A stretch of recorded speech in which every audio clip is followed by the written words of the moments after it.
Pada pertemuan kali ini kita akan membahas tentang design patterns. Patterns itu adalah pola, dalam hal ini jamak pola-pola, desain adalah satu rancangan. Jadi design pattern ini adalah pola-pola rancangan atas suatu solusi dari persoalan yang seringkali dijumpai. Ya, nah ini akan kita bahas selama beberapa menit ke depan. Referensi utama kita untuk mempelajari desain pattern itu ada di bagian classroom. Kita gunakan dua buku yang sering digunakan, yaitu buku dari ini, judulnya Head First Design Pattern, dan kemudian ini ada buku Design Pattern Element of Reusable Object Oriented. Oke, kita lihat dari referensi yang buku ini ya. Jadi design patterns ini pertama kali dipopulerkan oleh keempat orang yang ada di dalam buku ini. Eric Gama, Richard Helm, Ralph Johnson, dan John Forsyth ini. Design patterns bukan diciptakan atau dibuat oleh keempat orang ini, tetapi dipopulerkan. Jadi mereka semacam menyusun kumpulan-kumpulan design pattern yang banyak digunakan atau banyak dijumpai di industri. Kebetulan waktu itu memang pada era itu ya internet belum seluas sekarang ya penggunaannya, sehingga tidak semua pihak juga sudah mengenal apa itu design patterns atau ternyata ada istilah design patterns. Sehingga buku ini dulu tergolong populer ya. Jadi design pattern bagi beberapa orang diperkenalkan melalui buku ini ya, termasuk saya. Jadi design pattern dipopulerkan di buku ini, dan kemudian apa saja desain pattern yang tertuang dalam buku ini itu kemudian dikenal dengan nama Gang of Four Design Patterns atau Gang of Four Pattern. Gang of Four maksudnya geng berisi 4 orang. 4 orang itu adalah keempat penyusun atau penulis dari buku ini. Ya, jadi ini adalah buku yang menarik sekali. Buku ini sudah terbit dari tahun 94. Wah, bukunya sudah lama dong, Pak. Apakah masih relevan untuk digunakan sekarang? Ya, masih sangat relevan. Bahkan tetap ada ya, tanpa peduli bahasa pemrogramannya apa. Oh ya, tetapi bahasa pemrogramannya itu desain pattern ini berbicara dalam paradigma bahasa pemrograman object oriented. Ya, jadi bagaimana kita juga merancang software secara object oriented. Nah, seiring dengan perjalanan waktu, desain pattern itu tidak hanya berisi apa pattern-pattern yang ada di dalam buku ini, tetapi juga muncul pattern-pattern baru. Nah, tetapi bahkan di ranah game pun ada desain pattern untuk keperluan game programming, game design, dan lain-lain. Ya, untuk aplikasi yang bisnis, aplikasi-aplikasi enterprise, itu biasanya juga ada pattern-pattern yang terlibat. Bahkan sampai sekarang masih akan ada banyak desain pattern baru yang lahir, yang direvisi, dikembangkan, dan lain sebagainya. Akan tetapi desain pattern yang Gang of Four ini, yang kadang juga disebut sebagai classical design pattern, itu tetap juga sering kita jumpai. Ya.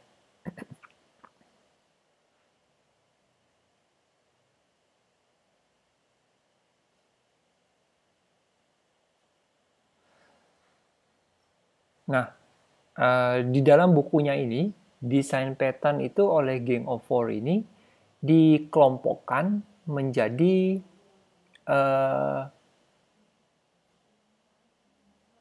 menjadi 3 bagian. Yang kalau di dalam desain pattern katalognya ini terkelompok menjadi creational pattern, structural, dan behavioral pattern. Creational pattern ini adalah design pattern yang terkait dengan bagaimana kita meng-create atau menciptakan objek dari kelas, instance dari kelas. Jadi kita tidak hanya sekedar new sebuah kelas, pakai keyword new gitu ya, tetapi ada juga pendekatan-pendekatan lain. Nah, itulah yang dikelompokkan di dalam creational pattern. Lalu ada kelompok kedua yaitu structural patterns yang berisi kumpulan desain bagaimana kita menstrukturkan atau hubungan relasi antar objek. Seperti contoh ada kita kenal composition, inheritance, class association, dan lain-lain. Nah, ini ada struktur seperti adapter, bridge, composite, decorator, facade, flyweight, proxy, dan lain-lain yang mungkin tidak di-cover di dalam buku ini. Gitu. Lalu kelompok yang ketiga adalah behavioral patterns. Ini adalah design pattern yang terkait dengan unsur dinamis dari program. Atau biasa kita bilang perilaku, behavior dari program. Jadi kalau Anda sudah punya kelas-kelas dan bagaimana kelas-kelas itu objeknya saling berinteraksi, itu kita sebut sebagai behavioral. Nah, ternyata ada juga pola-pola yang bisa kita ikuti, yang kemudian dituangkan di dalam yang namanya behavioral patterns. Oke, jadi kenapa ada yang namanya design pattern? Ya, sebelum kita masuk melihat beberapa contoh di sini. Jadi, ketika kita membangun software, seringkali kita mendapati kasus-kasus yang sama atau minimal mirip yang pernah kita jumpai pada pengalaman yang sebelumnya. Misalnya mungkin kita sedang mengerjakan suatu proyek. Anda di dalam proyek yang saat ini berjalan, Anda berhubungan dengan kelas-kelas yang perlu disimpan ke basis data. Pada proyek terdahulu, Anda juga pernah berhubungan dengan menyimpan objek secara di basis data. Lalu, apakah ada suatu pola yang Anda dulu terapkan pada proyek sebelumnya yang barangkali bisa Anda terapkan juga di sini? Ya, jadi adanya previous experience dan barangkali juga adanya suatu best practice yang ada di luar sana di antara para komunitas pengembang software yang biasanya mereka mengikuti suatu pola tertentu. Pola-pola inilah yang kemudian didokumentasikan yang kemudian kita kenal sebagai design patterns. Begitu. Ya. Jadi design patterns ini supaya kita sebagai satu katalog dari suatu knowledge akan persoalan-persoalan yang umumnya kita jumpai dan bisa kita gunakan. Nah, di dalam membangun sebuah software, kadang persoalan atau tantangan yang kita jumpai tidak hanya satu macam. Sebagai contoh tadi kita mengatakan ada menyimpan ke database. Mungkin kita juga perlu mengatur. Ada yang namanya transaction di dalam penyimpanan data. Mungkin kita perlu mengatur bagaimana pola interaksi antara user melalui user interface dan kita capture apa inputan user dan bagaimana kita meneruskannya untuk diproses secara business logic. Barangkali Anda perlu memikirkan bagaimana caranya mengatur pengelolaan program objek-objek yang diciptakan selama program berjalan dan program ini harus diantisipasi misalnya running selama 24 jam non-stop misalnya. Ya. Jadi ada banyak sekali concern, ada banyak lagi permasalahan-permasalahan yang spesifik di dalam sebuah program utuh. Ya. Jadi permasalahan itu tidak cuma satu, ada beberapa. Nah, di antara persoalan-persoalan tersebut, mungkin ada yang Anda bisa rancang solusinya dengan mengadopsi dari design patterns. Maka ada baiknya seorang perancang software atau seorang programmer termasuk programmer, sebelum membangun software, merancang software, mereka menelaah dulu ada tantangan apa yang sedang dihadapi dan apakah tantangan itu akan dibikin sendiri, dirancang sendiri solusinya, ataukah mengadopsi dari salah satu desain pattern, maka kita perlu cek dulu apakah persoalan ini sudah pernah diselesaikan terlebih dahulu oleh orang-orang lain. Kalau sudah, seperti apa mereka lakukan? Gitu. Ya. Kalau ternyata apa yang sudah pernah dilakukan itu lebih cocok, lebih baik, ya kenapa tidak kita adopsi teknik tersebut. Selama teknik solusi itu bukan proprietary, ya, bukan hak cipta atau hak milik dari sesuatu pihak yang tidak boleh digunakan secara tanpa izin, gitu. Ya. Nah, itulah alasan kenapa kita menggunakan design patterns. Kalau Anda membangun software dengan menggunakan framework-framework di framework-framework yang tergolong modern lah ya pada masa sekarang, biasanya di dalam framework-framework tersebut sudah menerapkan suatu design pattern yang mana Anda kadang dipermudahkan dengan adanya design pattern itu sehingga kadang Anda tinggal memakai. Ya. Meskipun kadang juga banyak programmer-programmer pemula yang sekedar menerima suatu bentuk dari framework apa adanya mereka terima, lalu mereka melakukan coding sesuka hati. Ya, jadi mereka nggak memaknai dengan baik, memahami dengan baik apa satu desain pattern yang sedang dijumpai dalam sebuah framework sehingga mereka bisa memanfaatkannya dengan baik. Terkadang juga tidak. Inilah pentingnya, meskipun kita sudah menggunakan suatu framework, kita diperbantukan oleh framework bukan berarti kita tidak perlu belajar lagi ya tentang desain pattern dan lain-lain. Gitu. Contoh, kalau Anda memprogram pakai Spring Boot, Anda membuat aplikasi web gitu, biasanya Anda terkait dengan desain pattern model view controller. Apalagi misalnya Anda melakukan penyimpanan ke database, umumnya Spring Boot menawarkan menggunakan repository. Ternyata repository itu adalah sebuah desain pattern juga, tapi tidak ada di dalam buku ini. Dia adalah repository yang ada di referensi lain lah, gitu. Ya, dan lain-lain. Nah, untuk mempermudah penjelasan kita juga mengacu pada situs ini ya, dari sourcemaking.com tentang design pattern. Sama design pattern yang digunakan di sini adalah mengacu pada Gang of Four, jadi dia juga mengelompokkan secara 3 kelompok tadi, creational, structural, dan behavioral pattern.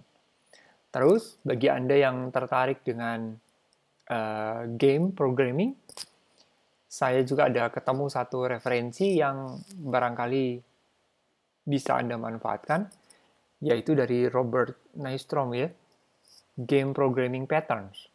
Nah, di sini dia ada membahas di dalam bukunya sih, jadi dia nggak bahas di situs ini. Situs ini menjelaskan tentang buku yang dia tulis. Nah, buku ini membahas tentang yaitu desain pattern yang terkait dengan game programming. Gitu. Kalau Anda tertarik, tentu ini satu buku yang bagus menurut saya untuk kalau Anda ingin menggunakan di dalam game programming.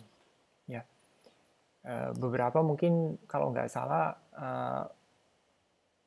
Bob Nystrom ini dulu kalau nggak salah developer di mana ya? Oh, EA, Electronic Arts. Dan dia juga pernah menggunakan, kalau saya nggak salah, saya pernah baca di mana, seperti Unity dan lain-lain ya. Tapi kalau Anda memprogram memakai seperti Unity kan, Anda tidak sekedar hanya mempelajari Unity-nya. Anda juga mempelajari bagaimana teknik-teknik melakukan sesuatu, rancangan, persoalan, dan lain-lain. Ya. Nah, ini game programming pattern. Terus, kalau Anda ingin melihat contoh-contoh codingan design pattern, ada satu GitHub repository yang saya juga sarankan untuk Anda lihat, yaitu dari repositorinya ini yang nama repositorinya Iluwatar, dan di dalam kelompok ini subrepository yang namanya Java Design Pattern. Ini memang mengadopsi bahasa pemrograman Java, tapi kalau Anda sudah belajar Java, harusnya Anda mengikuti pola desainnya itu lebih gampang. Tapi sekali lagi, design pattern itu tidak terikat pada bahasa pemrograman Java saja atau PHP saja, tidak. Bisa diterapkan pada bahasa lain. Namun, lebih tepat jika bahasa itu mendukung object oriented. Ya. Nah, repositori ini kontributornya cukup banyak, 272 orang. Ya. Jadi ada banyak sekali desain-desain pattern, termasuk barangkali yang tidak ada di dalam buku tadi milik Gang of Four. Anda bisa lihat contoh-contoh penerapannya bagaimana. Gitu. Ya. Dan semua sudah saya taruh di Classroom. Oke, baik. Sekarang kita kembali ke buku ini. Nah, karena pertemuan kita ini singkat, tidak semua desain pattern akan sanggup saya bahas, dan tidak mungkin hanya dengan 2-3 pertemuan saja, maka Anda bisa menguasai desain pattern secara menyeluruh, secara utuh. Tidak. Saya hanya bisa memberikan satu basic pemahaman, foundation. Selanjutnya, untuk menggunakan desain pattern ini, Anda perlu berlatih, Anda perlu mengeksplorasi lebih lanjut. Dan Anda perlu lihat bagaimana desain pattern itu diterapkan secara source code, diterapkan pada bagian mana dari solusi suatu rancangan program. Nah, sebagai sarana latihan itu, salah satunya adalah Anda diminta untuk menerapkan desain pattern pada tugas besar kelompok yang sedang dikerjakan. Baik ya, sekarang kita lihat dulu tentang kelompok pertama, yaitu desain pattern creational. Mungkin di sini ada daftar isinya. Oh iya, ada.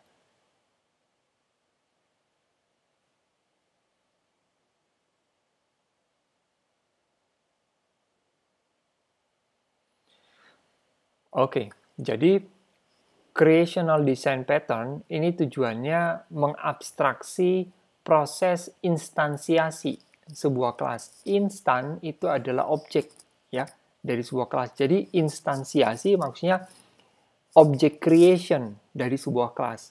Mengabstraksi maksudnya abstrak itu kan artinya tidak terlalu jelas. Mengabstraksi artinya kita menyembunyikan bagaimana bentuk konkret atau bentuk detil pembuatan sebuah objek. Jadi dilakukan abstraksi, dibungkus sehingga kita nggak perlu terlalu tahu detailnya. Bagaimana siapa yang membungkus ya kita juga programmer. Supaya pengguna dari sebuah kelas yang ingin menciptakan instannya, dia nggak perlu tahu secara lebih detail gimana, kapan melakukan new, dan lain sebagainya, tetapi kita menyediakan suatu mekanisme yang digunakan lebih mudah. Itulah tujuan dari melakukan abstraksi. Gitu. Ya. So, ini tentunya perlu Anda baca. Jadi, beberapa creational pattern itu ada abstract factory, ada builder, ada factory method, ada prototype, singleton, dan inilah yang dibahas di buku ini ya. Selebihnya ini apa nih? Diskusinya gitu. Oke, mana yang kita mau lihat dulu? Mungkin kita bisa lihat dulu yang pertama, singleton. Singleton inilah sebuah desain pattern yang tujuannya adalah ini, memastikan bahwa selama sebuah program itu berjalan, kita bisa memastikan bahwa sebuah kelas, jika kelas itu disebut sebagai singleton, maka hanya terdapat maksimal satu buah objek dari kelas tersebut. Dan kelas-kelas lain yang membutuhkan objek dari kelas tersebut bisa mengakses objeknya itu. Ya. And provide a global point of access. Bukan berarti variabel global ya. Bukan variabel global, tetapi objek itu bisa diakses oleh siapa saja yang membutuhkan. Nah, gimana caranya kita memastikan bahwa sebuah kelas hanya punya satu buah instance? Gimana cara membuat sebuah instance? Tentunya biasanya kita, misalnya Anda punya kelas mahasiswa, Anda bisa melakukan new mahasiswa. Anda bisa new berkali-kali, setiap kali Anda new, tercipta instance yang tercipta objeknya di ruang memori. Adakah suatu cara di mana kita tidak bisa menciptakan objek itu berkali-kali, tidak bisa menciptakan lebih dari satu. Sedangkan kalau setiap baris kode kita bisa menuliskan new, ya berarti kita bebas menciptakan objek itu kapan saja dan berapa banyak. Nah, singleton ini memberikan ide bagaimana kita membuat supaya instansinya itu hanya ada satu. Begitu. Ya. Bentar, saya pause dulu.